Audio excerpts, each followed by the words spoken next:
అమ్మాయి ప్రేమించుకోవచ్చు, అమ్మాయి పెళ్లి చేసుకోవచ్చు అనమాట.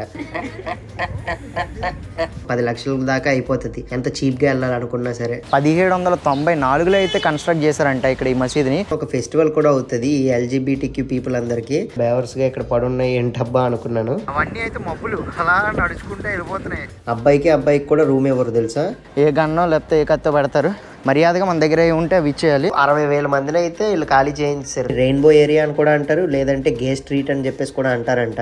ఇప్పుడు ఈ కేప్ టౌన్ సిటీని అయితే ఎక్స్ప్లోర్ చేసే భాగంగా అయితే మనం ప్రెసెంట్ ఒక మంచి బ్యూటిఫుల్ ఏరియాకి అయితే వచ్చాం. చాలా కలర్ఫుల్గా ఉంటాయి మొత్తం ఏరియాలో ఉన్న బిల్డింగ్స్ అన్నీను. అసలు ఈ ఏరియా ఏంటి, అసలు ఇక్కడ ఎందుకు ఇంత కలర్ఫుల్ హౌస్ ఉన్నాయి అన్నీ అయితే క్లియర్గా చెప్తా. దట్టు ఇక్కడ మనకు ఒక లోకల్ ఫ్రెండ్ అయితే పరిచయం అయ్యారు. Hi. So what's your name? My name is Thando. Thando? Yes. So you are from South Africa? Yes, I'm from Mpumalanga, South Africa. Pumalana? Yes, but based in Cape Town. Okay. So తను ఇక్కడ అంటే వేరే place నుంచి అయితే ఇక్కడికి వచ్చింది. తనది proper అయితే యాక్చువల్గా ఈ సౌత్ ఆఫ్రికా దేశంలో క్రుగర్ అని చెప్పేసి ఒక నేషనల్ పార్క్ ఉంది, చాలా ఓల్డ్ ఫేమస్ అనమాట. సో ఆ నేషనల్ పార్క్ దగ్గరలో ఉంటుంది తన ప్లేసు. కాకపోతే ఏంటంటే సో యాక్చువల్గా నాకు ర్యాండమ్గా నేను ఉన్న హాస్టల్ దగ్గర అయితే పరిచయం అయింది. సో తను కూడా నేను ఎక్స్ప్లోర్ చేయాలనుకున్న ప్లేసెస్ తను కూడా చూడాలనుకుందంట. సో అందుకనే సరే ఓకే కలిసి వెళ్దామంటే వచ్చాం. చూడొచ్చు ఏరియా అంతా ఎంత కలర్ఫుల్గా ఉందో. మొత్తం డిఫరెంట్ కలర్స్ అయితే కనిపిస్తున్నాయి. ఈ ఏరియా మొత్తంలో మనం చాలా వరకు చూసుకుంటే ఎక్కువ నాకైతే ముస్లిమ్స్ కనిపిస్తున్నారు ఈ ఏరియాలోని. అండ్ ఇక్కడ ఒక మ్యూజియం కూడా ఉంది ఇలా కలర్ఫుల్ హౌసెస్ అన్నిటికీ. అండ్ ఆ బ్యాక్గ్రౌండ్లో చూస్తున్నారు కదా మీకు అక్కడ టాప్లో ఒక కొండ కనిపిస్తుంది కదా, దాన్ని టేబుల్ మౌంటైన్ అంటారు. ఆ మౌంటైన్ మీద కూడా వెళ్దాము. ఫస్ట్ ఈ ఏరియా అంతా అయితే ఎక్స్ప్లోర్ చేద్దాం. చాలా బాగుంది అసలు చూడడానికి, మంచి ఫొటోస్ అయితే వస్తాయి, కలర్ఫుల్గా ఉంది. Shall we go? Oh, careful. Yeah. So in these houses people are living? Yes. Or it's just like a showcase? No, there's locals that are staying here. Cape Townian people that actually Okay. in these houses. So this place name is Bo-Kaap? Yes, it means on top of the cape. As you can see, we had to go up, so it's Okay. like at the top. So Bo-Kaap in local language that means on the top? Yes, on the top. బోకాప్ అంటారు ఈ ప్లేస్ని. So దాని అర్థం ఏంటంటే ఎత్తులో ఉండే ప్రదేశం అని అర్థం. ఎందుకంటే ఇది మెయిన్ రోడ్ నుంచి కొంచెం అప్లో ఉంటుంది అనమాట. చూపిస్తాను ఇది ఎంత అప్లో ఉంటుందో. ఇక్కడ ఒక ఆర్ట్ గ్యాలరీ కూడా ఉంది, చూడొచ్చు. చాలామంది అయితే ఆర్టిస్టులు ఉన్నారు ఇక్కడ ఈ సౌత్ ఆఫ్రికా దేశంలో. వావ్, చూడండి ఇక్కడ నుంచి ఇటువైపు కూడా మొత్తం మౌంటైనే, గ్రీన్ మౌంటైన్. అక్కడి నుంచి మొత్తం ఎంత ఎత్తులో ఉందో ఇటువైపు చూడండి, మొత్తం డౌన్. ఆ బ్యాక్గ్రౌండ్లో మళ్ళీ కొండలు. చాలా బాగుంది కదా. సో యాక్చువల్గా ఇక్కడ ఈ ఇళ్ళన్నిటికీ కలర్స్ వేయడానికి మెయిన్ రీజన్ ఏంటంటే ఒకప్పుడైతే బానిసత్వం ఉండేది ఈ సౌత్ ఆఫ్రికా దేశంలో. డచ్ వాళ్ళు పాలించారు, తర్వాత బ్రిటిషర్స్ కూడా వచ్చారు. ఆ బానిసత్వం అనేది ఒక స్టేజ్లో అనేది ఇంకా అది ఎండ్ అయిపోయింది అనమాట. సో ఎండ్ అయిపోయినప్పుడు ఇంకా ఆ బానిసలుగా ఉండక్కర్లేదు, మీరు ఫ్రీడమ్గా బతకొచ్చు అన్న టైంలో ఏంటంటే సరే మీరు ఇల్లులు కట్టుకోవచ్చు, వాటికి మీరు రంగురంగుల పెయింట్లు మీకు నచ్చినట్టు మీరు అయితే బతకొచ్చు అని చెప్పేసి అవకాశం ఇచ్చారు. ఇచ్చినప్పుడు అయితే ఈ ఇళ్ళన్నీ కట్టుకున్నారనమాట, చూస్తున్నారు కదా. సో ఆ తర్వాత ఆ స్లేవరీ అనేది ముగిసిపోయాక అప్పుడైతే ఈ ఇళ్ళన్నిటికీ అయితే వాళ్ళు పెయింట్లు అవి వేసుకున్నారు. యాక్చువల్గా ముందేంటంటే ఓన్లీ తెల్లది తర్వాత గ్రే కలర్ ఈ 2 రంగులే ఉండేవి ఈ ఇల్లు అన్నిటికీను. సో తర్వాత అయితే వీళ్ళు వాళ్ళకి నచ్చిన రంగులు అయితే వేసుకోవడం మొదలుపెట్టారు ఇంట్లోకి. సో దాని అర్థం ఏంటంటే వాళ్ళ ఫ్రీడమ్ అనమాట, వాళ్ళ హక్కు, వాళ్ళకి నచ్చిన కలర్ వాళ్ళ ఇంటికి వేసుకుంటారు అన్నట్టు అయితే చెప్తున్నారు. ఎటు చూసినా సరే చాలా రంగురంగుల ఇల్లులు ఉన్నాయి, భలే ఉంది నాకైతే ఏరియా అంతా. మొత్తం అంటే అంతా హిల్ ఏరియాలా ఉంది. ఇటువైపు కూడా చూడండి కొండలా ఉంది, ఇటువైపు ఒకటి, తర్వాత అటువైపు. సో మొత్తం అయితే డిఫరెంట్ సెక్షన్స్లో అయితే కనిపిస్తుంది. ఇక్కడ ఒక మ్యూజియం కూడా ఉంది, బోకాప్ మ్యూజియం అని చెప్పేసి, మనం కావాలంటే విజిట్ చేయొచ్చు. ఇంకా ఏమైనా స్ట్రీట్స్ లోపలికి వెళ్ళి మీకు ఆర్ట్ వర్క్ అది చూపిస్తాను. Cape Town has a very big Muslim culture. Okay, in Cape Town. They so happen to be based in this. Yeah, I heard in South Africa there is like a lot of Muslim people also. Yes. Sister, you don't get something small, please? Sorry. పొద్దున్నే బేవర్స్ గళ్ళు ఎక్కువైపోయారు, అడుక్కునే వాళ్ళు ఎక్కువైపోయారు స్టైల్గా. Yes, so Africa is Yeah. big Muslim culture. Like Yeah. you have Christians. And we can see here the painting is so nice. It's pro-Palestine. Yeah. చూడొచ్చు, చాలా మంచి art work అయితే ఉంది ఇక్కడ కానీ, తర్వాత చాలా గోడల మీద. ఇంకోటి లోకల్స్ ఏం చెప్తున్నారంటే మీరు ఇలాంటి సందుల్లోకి వెళ్ళినప్పుడు చాలా జాగ్రత్తగా ఉండండి, ఎందుకంటే మీ దగ్గర నుంచి దొంగతనం అది చేస్తారు. ఎందుకంటే చాలా చోట్ల నేను విన్నాను, చాలా ఆర్టికల్స్లో చదివాను కూడా.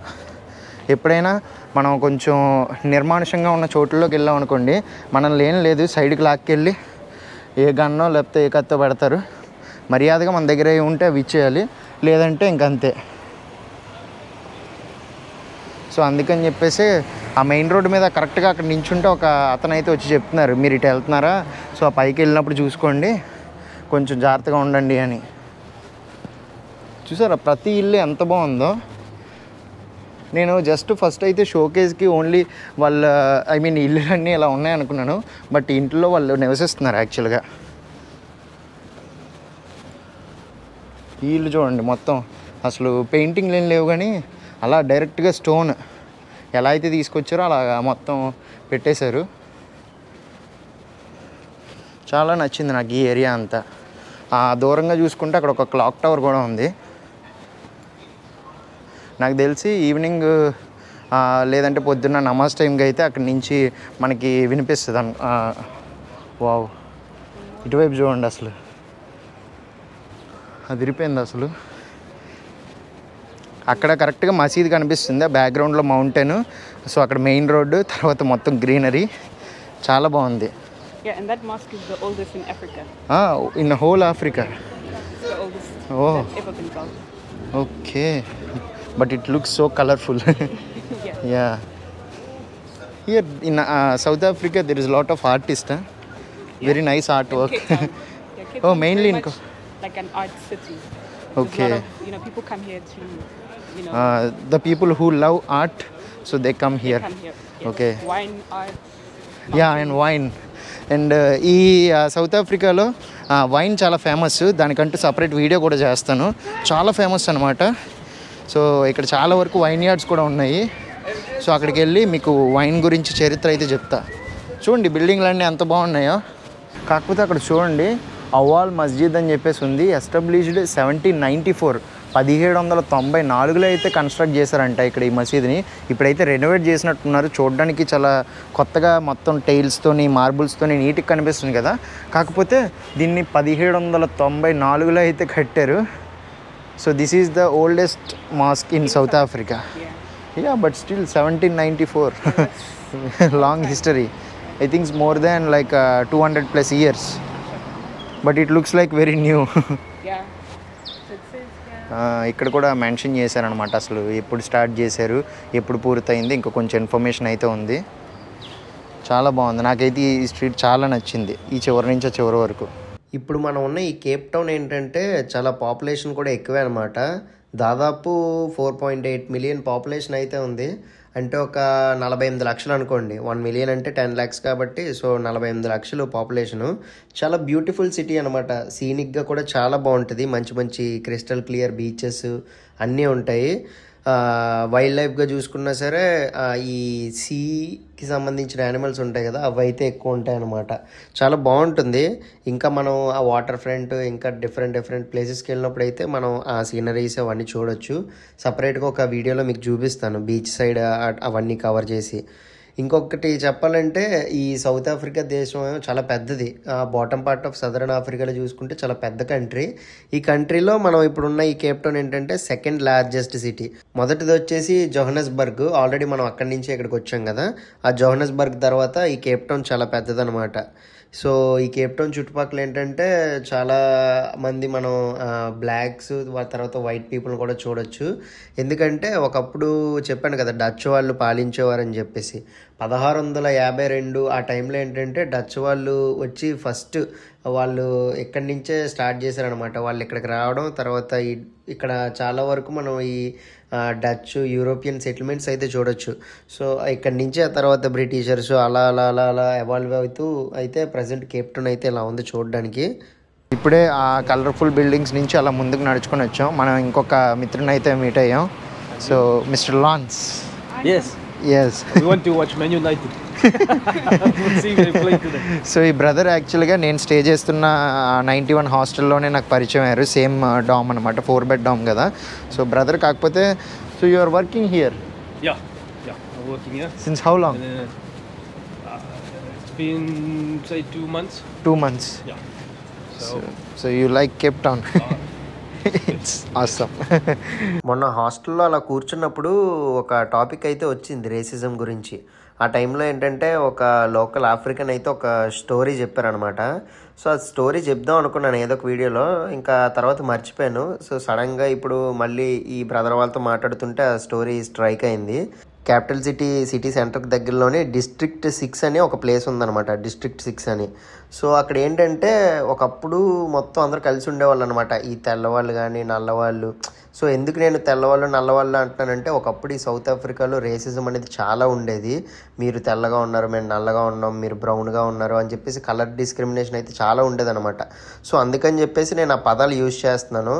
నాకు ఇంటెన్షనల్గా ఏ ఉద్దేశం లేదనమాట నల్లవాళ్ళు తెల్లవాళ్ళని. సో క్లియర్గా అర్థం అవ్వాలని చెప్పేసి జస్ట్ అది యూజ్ చేస్తున్నాను.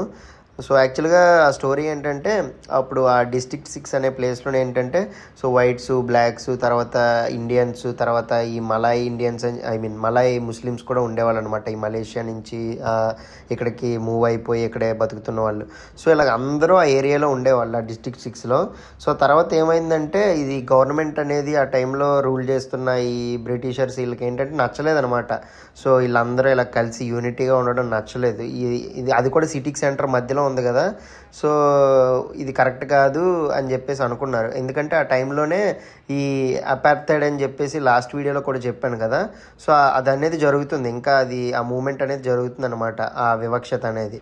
సో ఆ టైంలో ఏంటంటే ఈ ప్లేస్ కరెక్ట్ కాదు, మేబీ వీళ్ళు ఎప్పుడైనా తిరగబడతారని చెప్పేసి ఆ ప్లేస్లో ఉన్న అందరినీ అయితే మూవ్ చేసేసారనమాట. ఈ సిటీకి ఒక 20-30 కిలోమీటర్ల దూరంలో కేప్ ఫ్లాట్స్ అని చెప్పేసి ఆ ఏరియాకి అయితే మూవ్ చేసేసారనమాట. ఇలాంటి ప్లేస్లో వీళ్ళు ఉండకూడదు అని చెప్పేసి. ఎందుకంటే సిటీ సెంటర్లో ఉన్నప్పుడు ఎప్పుడైనా వీళ్ళు ఏదైనా ఇంకా అందరూ యూనిటీగా ఉండి ఏదైనా గొడవ చేసినా సరే అది వీళ్ళకి ముప్పు అని చెప్పేసి ఇంకా అందరినీ మూవ్ చేశారు.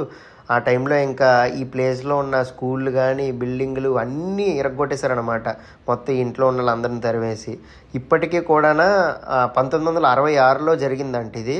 సో ఆ టైంలో ఉన్న వైట్ ఏరియా అని చెప్పేసి ఒక యాక్ట్ అయితే ఉందంట. సో వైట్ ఏరియాగా డిక్లేర్ చేశారు ఈ ప్లేస్ అంతటిని, ఓన్లీ వైట్ పీపుల్ మాత్రమే ఉండాలి అని. సో అలా డిక్లేర్ చేసి ఇంక అందరిని మూవ్ చేసిన తర్వాత దాదాపు 60,000 మందిని అయితే వీళ్ళు ఖాళీ చేయించి ఇక్కడ ఉన్నవాడిని నిరగొట్టేశారు. ఆ తర్వాత ఏంటంటే ఇంకా వీళ్ళకి 1994లో ఎప్పుడైతే నెల్సన్ మండేలా గారు వీటి గురించి పోరాడుతూ ఎప్పుడైతే ఈ వివక్షత అనేది పోయిందో ఆ తర్వాత ఏంటంటే ఇంకా ఈ ప్లేస్ ఇంక ఇలానే ఖాళీగా ఉండిపోయింది. స్టిల్ ఇప్పటికీ మనం ఆ ప్లేస్కి వెళ్ళినా సరే కొంచెం ఖాళీగా తక్కువ మంది ఉంటారనమాట. ఒకప్పుడు ఉండేంత కలగా అయితే ఆ ప్లేస్లో ఇప్పుడు జనాలు ఎవరు లేరు. కొందరు ఫ్యామిలీలు మాత్రమే తిరిగి వెనక్కి వచ్చారు. ఎందుకంటే మళ్ళీ ఆ ఎంటీ ల్యాండ్లోని వీళ్ళకి కొందరికి పేపర్స్ ఉన్నాయి లీగల్గా, కొందరి దగ్గర లేవు. సో అందుకనే అందరూ అయితే మళ్ళీ వెనక్కి రాలేకపోయారంట. సో కొందరు ఇంకా అక్కడే ఉండిపోయారట. ఇప్పుడు నేను మీకు ఒక సెన్సిటివ్ టాపిక్ గురించి అయితే చెప్పబోతున్నాను. అదేంటంటే ఎల్జీబీటీక్యూ. సో ఎల్జీబీటీక్యూ అంటే చాలామందికి తెలిసే ఉంటుంది, తెలియని వాళ్ళ కోసం నేను మళ్ళీ ఒకసారి చెప్తాను. ఇప్పుడు ప్రజెంట్ నేను ఆ టాపిక్ ఎందుకు మాట్లాడుతున్నానంటే నేను ఇప్పుడున్న ఈ స్ట్రీట్ని ఏంటంటే డి వాటర్ క్యాంట్ అంటారు. ఇప్పుడు ఆ టాపిక్ గురించి ఎందుకు చెప్తున్నానంటే ఈ ఏరియాకి రాగానే ఈ బ్రదర్ అయితే జీబ్రా క్రాసింగ్ ఏంటి బ్రో ఈ రంగులో ఉందని అడిగితే నాకు అయితే ఎక్స్ప్లెయిన్ చేశాడనమాట. ఈ సౌత్ ఆఫ్రికా గవర్నమెంట్ కూడా వాళ్ళని ప్రొటెక్ట్ చేస్తూ ఆ కమ్యూనిటీకి సంబంధించింది ఎవరైనా సరే వాళ్ళకున్న రైట్స్ యూజ్ చేసుకునేలా అయితే చేస్తుంది. సో ప్రపంచంలోనే ఇదే మొదటి దేశం అనమాట లీగలైజ్ చేయడం. సో సింపుల్గా చెప్పాలంటే అబ్బాయి ప్రేమించుకోవచ్చు, అబ్బాయి పెళ్లి చేసుకోవచ్చు, అమ్మాయి ప్రేమించుకోవచ్చు, అమ్మాయి పెళ్లి చేసుకోవచ్చు అనమాట. కాకపోతే కొన్ని దేశాల్లో ఇది లీగల్ కాదు. ఒక అబ్బాయి ఇంకో అబ్బాయిని పెళ్లి చేసుకున్నా, లేదంటే ఒక అమ్మాయి ఇంకో అమ్మాయిని పెళ్లి చేసుకున్నా వాళ్ళకి ఉరిశిక్ష కూడా వేస్తారనమాట కొన్ని దేశాల్లో. కాకపోతే ఆఫ్రికాలో ఇంకో కొన్ని దేశాల్లో ఏంటంటే చాలా స్ట్రిక్ట్గా ఉంటుంది. ఫర్ ఎగ్జాంపుల్గా చూసుకుంటే తాంజానియా దేశంలో ఏంటంటే చాలా స్ట్రిక్ట్ అనమాట ఈ విషయంలో. అందుకనే ఏమైనా హోటల్స్కి వెళ్ళినా సరే కొన్ని ప్లేసెస్లోని అబ్బాయికి కూడా రూమ్ ఇవ్వరు తెలుసా. అమ్మాయికి అబ్బాయికి మాత్రమే రూమ్ ఇస్తారు. ఎప్పుడైతే ఈ నల్లవాళ్ళు తెల్లవాళ్ళు అనే వివక్షత పోయిందో ఆ తర్వాత ఏంటంటే గవర్నమెంట్ కూడా ఈ డిస్క్రిమినేషన్ విషయంలో అయితే చాలా స్ట్రిక్ట్గా ఉంటుందన్నమాట. సో ఎప్పుడు ఎవరిని డిస్క్రిమినేట్ చేయకూడదు, ఎవరికి నచ్చినట్టు వాళ్ళు ఫ్రీడమ్గా బతకొచ్చు, ఎవరికి నచ్చినట్టు వాళ్ళని పెళ్లి చేసుకోవచ్చు అని చెప్పేసి గవర్నమెంట్ అయితే లీగలైజ్ చేసేసింది. కొన్ని దేశాలు చూసుకుంటే మనం కొన్ని అరబ్ కంట్రీస్లో ఏంటంటే చంపేస్తారనమాట ఇలాంటివి చేస్తే. కాకపోతే ఇక్కడైతే ప్రశాంతంగా ఉండొచ్చు. వీళ్ళందరికీ ఉండడానికి ఒక ఏరియా కూడా ఉంది ఇక్కడ. అదే ఇప్పుడు మనం ఉన్న ఈ డీ వాటర్ క్యాంట్ ఏరియా అనమాట. దీన్ని రెయిన్బో ఏరియా అని కూడా అంటారు, లేదంటే గే స్ట్రీట్ అని చెప్పేసి కూడా అంటారంట. ఈవెన్ ఈ కేప్ టౌన్లో ఏంటంటే ప్రతి సంవత్సరం ఒక ఫెస్టివల్ కూడా అవుతుంది ఈ ఎల్జీబీటీక్యూ పీపుల్ అందరికీ. ఇందాక మీకు చెప్తాను కదా ఎల్జీబీటీక్యూ అంటే ఏంటంటే, సో ఎల్ అంటే లెస్బియన్, సో అమ్మాయి ఇష్టపడడం అనమాట. జీ అంటే ఏంటంటే గేస్, సో అబ్బాయి ఇష్టపడడం. సో బి అంటే బైసెక్షువల్, ఏంటంటే వీళ్ళు అబ్బాయిల్ని ఇష్టపడతారు, అమ్మాయిల్ని ఇష్టపడతారు, అంటే సో ఇద్దరిని ఇష్టపడతారు అనమాట. టీ అంటే ట్రాన్స్జెండర్, అంటే తెలిసిందే కదా. క్యూ అంటే ఏంటంటే క్వీర్ కానీ క్వశ్చనింగ్ కానీ, అంటే వీళ్ళు అబ్బాయిలా ఉండాలనుకుంటున్నారా అమ్మాయిలా ఉండాలనుకుంటున్నారు అంటే ఒక క్వశ్చన్ మార్క్ అంట. ఒక ఫిక్స్డ్ జెండర్ అంటే ఉండదు. ఇక్కడ ఏంటంటే ప్రతి సంవత్సరం ఈ కేప్ టౌన్లో ఒక ఫెస్టివల్ కూడా అవుతుందంట, యాన్యువల్ ఫెస్టివల్. దాన్ని ఏంటంటే కేప్ టౌన్ ప్రైడ్ పెరేడ్ అంటారంట. సో ప్రపంచంలో నలుమూలల నుంచి చాలామంది ఈ కమ్యూనిటీకి సంబంధించిన వాళ్ళు కానీ, లేదంటే టూరిస్టులు, లోకల్స్ చాలామంది అయితే ఈ ఫెస్టివల్లో అయితే పాల్గొంటారు. ఫిబ్రవరిలో కానీ లేదంటే మార్చిలోనే జరుగుతుంది, అంటే ఇంకొక 2-3 నెలల తర్వాత. ఇక్కడ నుంచి చూడండి కరెక్ట్గా టేబుల్ మౌంటైన్ మీద అసలు ఎంత అద్భుతంగా ఉందో అసలు మేఘాలు. ఇంకా జూమ్ చేస్తాగండి చూడండి, అవన్నీ అయితే మబ్బులు అలా నడుచుకుంటే వెళ్ళిపోతున్నాయి ఆ టేబుల్ మౌంటైన్ మీద నుంచి. యాక్చువల్గా పైకి వెళ్ళడానికి కేబుల్ కార్ కూడా ఉంటుంది, కాకపోతే ఎక్కువ గాలి ఉన్నా సరే, ఎక్కువ ఏమైనా వర్షాలు అవి పడినా సరే కేబుల్ కార్ ఆపేస్తారు. బట్ కింద నుంచి చూస్తుంటే అద్భుతంగా ఉంది ఆ సీనరీ అయితే. ప్రజెంట్ అయితే మనం వాటర్ ఫ్రంట్ అనే ఏరియాలో ఉన్నాం. ఇందాక చెప్పాను కదా చాలా బాగుంటుందని. చూస్తున్నారు కదా నా బ్యాక్గ్రౌండ్ అయితే ఒక చిన్న ఆర్చ్లా ఉంది. ఐ మీన్ ఫోటోలు తీసుకోవడానికి టేబుల్ మౌంటైన్ అని చెప్పేసి ఒక ఆర్చ్లా అయితే క్రియేట్ చేశారు. కరెక్ట్గా దీని బ్యాక్ సైడ్ మనం చూసుకుంటే అదిగోండి అక్కడ ఎలా స్ట్రైట్గా ఉంది కదా, అదే టేబుల్ మౌంటైన్. దాని మీదకి కూడా వెళ్దాం, కేబుల్ కార్లో వెళ్ళొచ్చు, వాకింగ్ చేసుకుని కూడా వెళ్ళొచ్చు, ఐ మీన్ హైకింగ్ చేసుకుని కూడా వెళ్ళొచ్చు. చాలా బాగుంది అసలు. ఇక్కడ నుంచి చూస్తుంటే మబ్బులన్నీ అలా మీద నుంచి వెళ్ళిపోతున్నాయి, ఎవరో దూపం వేసినట్టు. బాగుంది, ఫొటోస్ తీసుకోవడానికి మంచి స్పాట్. మనం కూడా ఒక ఇదిగోండి ఆర్చ్ లోపల దూరాం. బాగుంది కదా, నైస్. ఇప్పుడు వాటర్ ఫ్రంట్ వేరే ఏరియా ఉంది, అక్కడికి వెళ్ళి అక్కడి నుంచి చూపిస్తా. అది ఇంకా చాలా బాగుంటుంది. యాక్చువల్గా ఇక్కడ కనిపిస్తున్న బిల్డింగ్ నేను ఇది ఒక హోటల్ అనుకున్నాను, కాకపోతే ఇది ఏంటంటే ఇది ఒక మ్యూజియం. మనం టాప్కి కూడా వెళ్ళొచ్చు అంట, కాకపోతే ఇప్పుడు క్లోజ్ చేస్తారు ఆల్రెడీ, సాయంత్రం అయిపోయింది కాబట్టి. ఈ వాటర్ ఫ్రంట్ ఏరియాలో ఏంటంటే కొన్ని సీల్స్ కూడా ఉంటాయంట. సో అవి అయితే మీకు చూపిస్తాను. ఆల్రెడీ మనం రాబిన్ ఐలాండ్కి వెళ్ళినప్పుడు అక్కడ మనకి వినిపించే కదా సీల్స్ సౌండ్ చేయడం. సో కానీ చూడడం అయితే అవ్వలేదు, ఇప్పుడైతే మీకు అవి చూపిస్తాను. దీని తర్వాత ఏంటంటే మనం ఒక హాప్ ఆన్ హాప్ ఆఫ్ బస్ది పాస్ అయితే తీసుకున్నాను, 2 days పాస్. సో రేపు అయితే నేను ఆ హాప్ ఆన్ బస్లో అయితే సిటీ మొత్తం తిరగబోతున్నా. ఇప్పుడు ఏంటంటే పాస్లో ఏంటంటే ఒక బోట్ క్రూజ్ కూడా ఇంక్లూడ్ అయ్యి ఉంది. సో ఎలాగో సాయంత్రం టైమే కదా అని చెప్పేసి ఇంకా ఇక్కడ వీళ్ళ మీట్ అయిన ఈ ఇద్దరు ఫ్రెండ్స్కి అయితే బాయ్ చెప్పేసి నేనైతే బోట్ క్రూజ్కి వెళ్దాం అనుకుంటున్నాను. సో వెళ్ళి అసలు ఈ హార్బర్ మొత్తం మనం ఎక్స్ప్లోర్ చేద్దాం మంచిగా. ఈ అక్వేరియం పక్కనే మనం అయితే 2 days పాస్ తీసుకున్నాం కదా, సో మనకైతే హార్బర్ క్రూజ్ అని చెప్పేసి ఇంక్లూడ్ చేశారు. ఒకవేళ 3 days పాస్ తీసుకుంటే కనల్ క్రూజ్ కూడా వస్తుంది. సో బట్ మనకి ఇప్పుడు ఓన్లీ హార్బర్ టూరే ఉంది. సో చూద్దాము అసలు ఈ హార్బర్ టూర్లో ఏమేమి కనబడతాయి ఏంటో. ఇదిగోండి హార్బర్ క్రూజ్కి అయితే ఇంకా పీపుల్ని అయితే మెల్లిగా అలౌ చేస్తున్నారు. సో అక్కడ ఆల్రెడీ ఒక బోట్ రెడీగా ఉంది, జనాల కోసం వెయిట్ చేస్తున్నారు అనుకుంటా.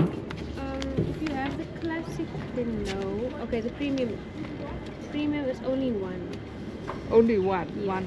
Okay. Hi, thank you. so you show your ticket on the boat.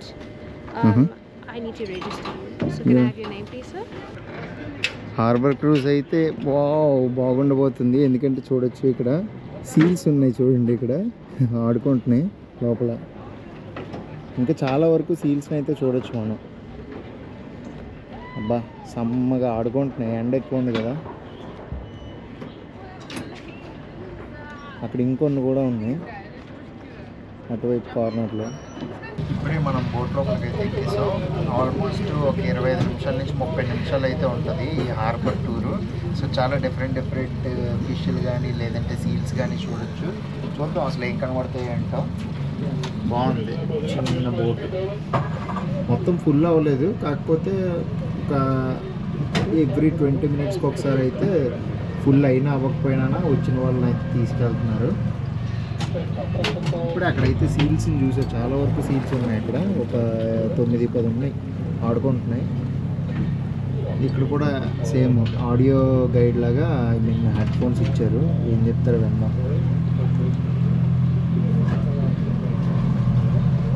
మనం ఇప్పుడున్న ఈ హార్బర్కి చాలా చరిత్ర అయితే ఉంది. చెప్పాను కదా ఒకప్పుడైతే డచ్ వాళ్ళు పాలించారు అని చెప్పేసి. సో ఆ డచ్ వాళ్ళు వచ్చినప్పుడు ఏంటంటే ఫస్ట్ ఈ సౌత్ ఆఫ్రికాలో పోర్ట్ స్టార్ట్ చేసింది ఇక్కడే అనమాట. దాదాపు 370 సంవత్సరాల చరిత్ర అయితే ఉంది. సో 1654వ సంవత్సరంలో అయితే మొదలుపెట్టారు ఇక్కడ కన్స్ట్రక్షన్. ఈస్ట్ ఇండియా కంపెనీ వాళ్ళు, డచ్ ఈస్ట్ ఇండియా కంపెనీ వాళ్ళు అయితే మొదలుపెట్టి పూర్తి చేశారు. ఆ తర్వాత నుంచి అయితే ఇప్పుడు ఈ సౌత్ ఆఫ్రికాలో ఉన్న బిజియెస్ట్ పోర్ట్స్ ఉంటాయి కదా, సో ఒకటైతే డర్బన్లో ఉంది. ఆ డర్బన్లో మన ఇండియన్స్ కానీ మన తెలుగు వాళ్ళు అయితే చాలామంది ఉన్నారనమాట. సో మనకి ఎక్కువ టైం లేదు, సో డర్బన్ విజిట్ చేస్తానో చేయనో తెలియదు. But next time south Africa trip వేసినప్పుడు మాత్రం సో ఆ డర్బన్ కూడా వెళ్తాను. ఆ డర్బన్లో కూడా చాలా పెద్ద పోర్ట్ ఉంది. ఆ తర్వాత ఏంటంటే ఈ కంట్రీలో ఉన్న బిజియెస్ట్ పోర్ట్లో ఇది ఒకటి అనమాట. ఈ యూరోప్కి ఏ పెద్ద పెద్ద కంటైనర్స్ కానీ లేదంటే క్రూజ్ షిప్లు ఇలాంటివి ఏ వెళ్ళినా సరే సో ఇక్కడ ఆగుతారనమాట. ఫుడ్ కోసం కానీ వాటర్ కోసం కానీ ఇక్కడ హాల్ట్ అయ్యి ఇక్కడ చాలా బిజీ పోర్ట్ అనమాట. ఇక్కడి నుంచే చాలా వరకు ఎక్స్పోర్ట్లు ఇంపోర్ట్లు కూడా అవుతాయి. ఈ సౌత్ ఆఫ్రికా ఒక చాలా వరకు ఎకానమీ బేస్ అయింది కూడా ఎక్కువ ఈ సీ త్రూ జరిగే బిజినెస్ నుంచే. ఎందుకంటే చాలా పెద్ద పెద్ద పోర్ట్స్ ఉన్నాయి, డిఫరెంట్ ఏరియాస్లో కూడా ఉన్నాయి. ఇక్కడ నుంచి మనం అంటార్కిటికాకి వెళ్ళాలన్నా సరే క్రూజ్ షిప్లు ఉంటాయి అన్నమాట. సో మినిమం ఒక 7-8 లక్షలు 10 లక్షల దాకా అయిపోతుంది ఎంత చీప్గా వెళ్ళాలనుకున్నా సరే. సో ఫ్యూచర్లో చూద్దాం, మనకు ఒకవేళ ఆపర్చునిటీ ఉంటే నాకు ఏదో ఒక రోజు వెళ్ళాలని డ్రీము. సో ఇప్పుడు మనకు వచ్చే యూట్యూబ్ ఇన్కమ్ నుంచి అంత రావట్లేదు కాబట్టి సో అంత పెద్ద పెద్ద ట్రిప్స్ అయితే మనం అఫోర్డ్ చేయలేం. బట్ పక్కాగా ఏదో ఒక రోజు అయితే వెళ్తాను. ఇప్పుడు ఈ హార్బర్ అయితే ఇలాగా రెండుగా విడిపోయింది. ఎందుకంటే టూరిస్టులు అందరూ విజిట్ చేయడానికి వాటర్ ఫ్రంట్ అని చెప్పేసి ఒక ఏరియాలో ఉంచారు. ఇంకొకటి ఏంటంటే వీళ్ళ బిజినెస్కి అనమాట, ఇంపోర్ట్స్ ఎక్స్పోర్ట్స్ వీటన్నిటికీ అయితే సపరేట్గా ఒక సైడ్ అయితే ఉంచారు. ఇప్పుడు మనం ప్రజెంట్ ఎక్స్ప్లోర్ చేస్తున్నాం కదా ఈ బోట్లో, ఇదంతా ఏంటంటే ఇక్కడ మనకి కమర్షియల్ బోట్స్ ఇవన్నీ కనిపిస్తున్నాయి కదా పెద్ద పెద్దవి. ఇవన్నీ మనం నార్మల్గా ఆ వాటర్ ఫ్రంట్ సైడ్ నుంచి దూరం నుంచి చూడగలం, ఇంత దగ్గర వరకు అయితే రాలేం. ఓన్లీ బోట్ క్రూజ్ తీసుకుంటేనే మనం ఇంత దగ్గరగా అయితే చూడొచ్చు. చాలా చోట్ల కూడా ఈ సీల్స్ అవి ఏంటంటే వాటర్లో ఆడుకుంటూ నిద్రపోతూ ఉన్నాయి. ఇంకా డాల్ఫిన్స్ కూడా చూడొచ్చు అంటే ఇక్కడ మనం. కాకపోతే నాకైతే ఏం కనిపించలేదు, మేబీ అప్పుడప్పుడు కనిపిస్తాయి అనుకుంటా. కరెక్ట్గా టేబుల్ మౌంటైన్ ఎదురుగా ఉంది హార్బరు, అదిరిపోయింది అసలు. ఈ దగ్గరలో ఒక స్టేడియం కూడా ఉంది. ఒకవేళ మనం టేబుల్ మౌంటైన్ టాప్కి వెళ్ళాం అనుకోండి, అక్కడి నుంచి ఇంకా అద్భుతంగా కనిపిస్తుంది అనమాట ఈ కేప్ టౌన్. ఈ వాటర్ ఫ్రంట్ కానీ ఏరియాలు అన్నీ మనకు కనబడతాయి స్టేడియంతో సహా. సో అక్కడికి కూడా నేను వెళ్ళి మీకు చూపిస్తాను అనమాట ఈ కేప్ టౌన్ వ్యూ. ప్రజెంట్ ఈ వీడియోలో ఏంటంటే జస్ట్ అలా లైట్గా ఎక్స్ప్లోర్ చేస్తున్నాను టౌన్ మొత్తాన్ని. ఈ హార్బర్కి చాలా స్టోరీస్ కూడా ఉన్నాయంట. అందులో మీకైతే ప్రజెంట్ ఒక చిన్న స్టోరీ చెప్తాను. అదేంటంటే స్లేవరీ అనమాట. సో బానిసత్వం గురించి 1776వ సంవత్సరంలో ఏంటంటే ఈ డచ్ ఈస్ట్ ఇండియా కంపెనీ వాళ్ళు ఒక క్రూజ్ షిప్ని అయితే మెయింటైన్ చేసేవాళ్ళు, ది మెర్మైడ్ అని చెప్పేసి. ఆ క్రూజ్ షిప్లో ఏంటంటే వేరే వేరే దేశాల నుంచి జనాలు తెచ్చుకునే వాళ్ళు అనమాట, బానిసలుగా.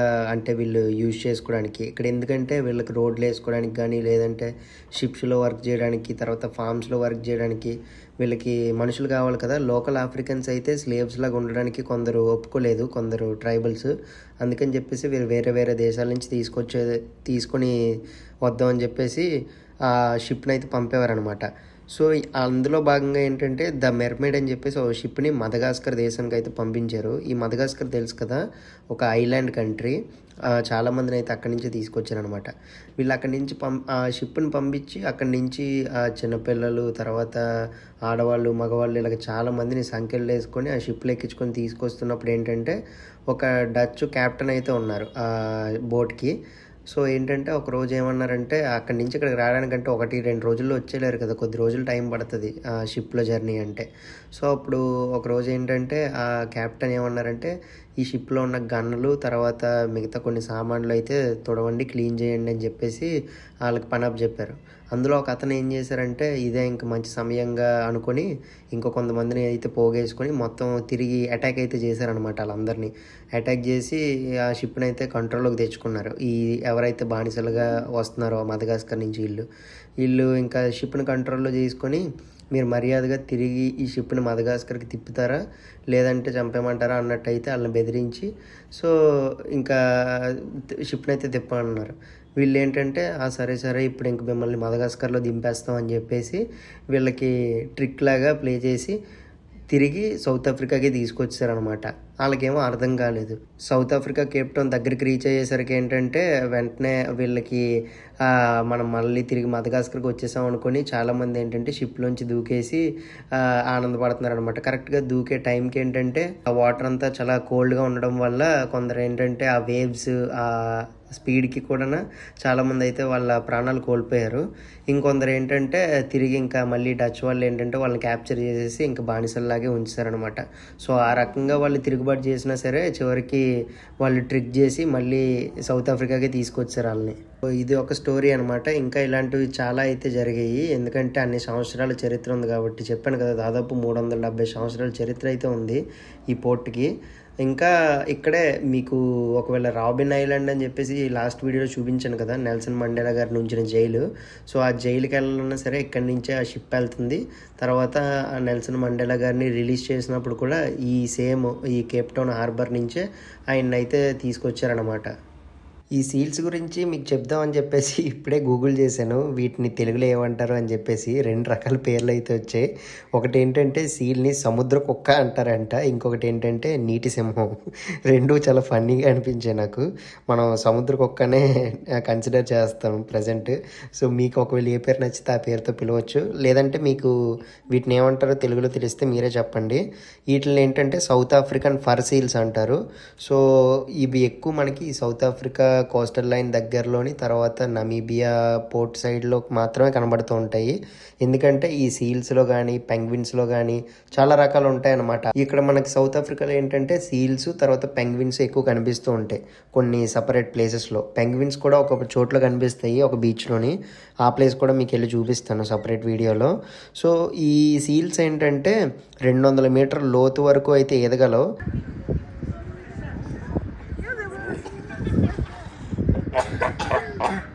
These 4 are one family.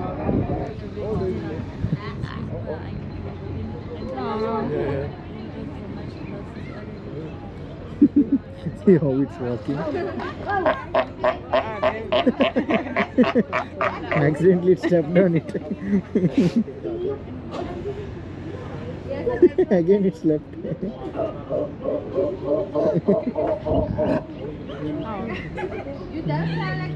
ఎప్పుడు చూసినా సరే బేవర్స్గా ఇక్కడ పడున్నాయి ఏంటబ్బా అనుకున్నాను. కాకపోతే వీటిని సౌత్ ఆఫ్రికన్ సీల్స్ అంటారంట. తర్వాత ఇప్పుడు ఈ కాలిఫోర్నియా సైడు లేదంటే ఇంకొన్ని అంటార్కిటికా సైడ్ ఉన్న వాటిని ఏంటంటారంటే వాటికి డిఫరెంట్ పేర్లు ఉన్నాయి. అంటార్కిటికా సీల్స్ అని ఇంకా డిఫరెంట్ నేమ్స్. సో ఉండే ప్లేస్ బట్టి వాటి పేర్లు కూడా మార్చేస్తున్నారు. సో ఈ సముద్ర కుక్కలు కూడా చూడండి భలే ఉన్నాయి. సముద్ర కుక్క, నీటి సింహం. మీకే పేరు నచ్చిందో కామెంట్ చేయండి. Sure. Sun is huge.